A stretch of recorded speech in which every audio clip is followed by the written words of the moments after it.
it's right away, and that's right or wrong way. And like you say, all of those are ways that could, that could make it happen. You know what I mean? Hey, I know there's lots of ways to get money. It's lots of ways to get.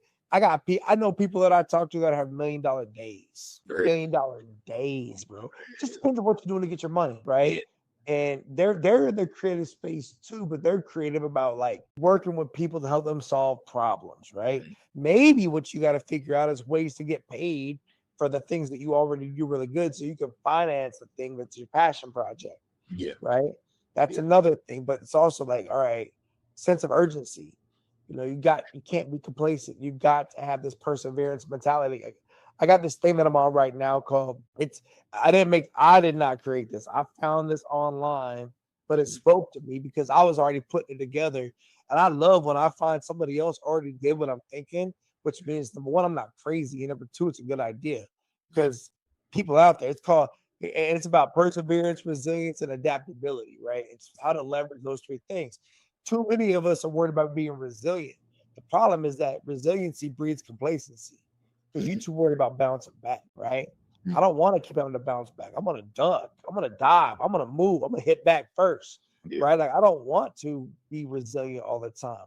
I want to learn to adapt to the process and persevere. And I want to be the one walking up the hill steady, dragging that chain, pulling my squad up the hill to the point where if I ever have to be resilient, it's because I really got caught slipping, right? And so I think just figuring out how to make sure you're making steady plans, steady path towards the goal, and then what's that drop dead time and when you're going to start, right? And you might be amazed who's going to follow you, who's going to support you, man. But I would investors, I would say copyright your script. For sure. I'd say shop that for sure with people, and I would also say look at Memphis. Who in Memphis might have a vested interest in seeing something about Memphis, by Memphis, for Memphis, from Memphis, get produced in Memphis? And it's so funny that you brought up a Hustle and Flow because that was directed by the director Craig Brewer, and since that dropped when I was in 5th grade, right? And that film alone inspired me so much to, like I said, because growing up in Memphis, we never saw that. So finally seeing somebody bring a film to Memphis and it blew up like it did, I've always said that that's something that I wanted to do. So to hear you say, so that's my plan, actually, to reach back. And then when you look at like just the cost of things and like you were talking about with Curtis Jackson being, down south, and you got Tyler Perry in Atlanta.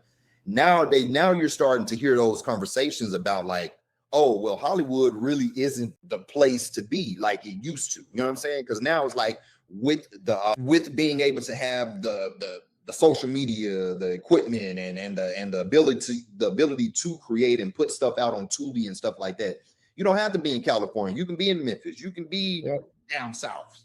So and that's even when it comes to getting like permits and renting out spaces to shoot in LA. They skyrocketing. It's expensive to get a film shot in LA because they know that's what happens out there. But going somewhere in Memphis, I'm sure I would be able to save way more money. You know what I'm saying? Going out there to shoot in. So I'm telling you what. So I was watching with 50. I keep calling 50 Cent like I know the man. I don't know the man, but Curtis Jackson, Mr. Jackson, right? He's buying that whole area of Baton Rouge out because he's like, look, I watched the documentary he did, and he's like, look, they've got everything down there that I need to make large scale, full on productions at a quarter of the price. And even Atlanta's becoming too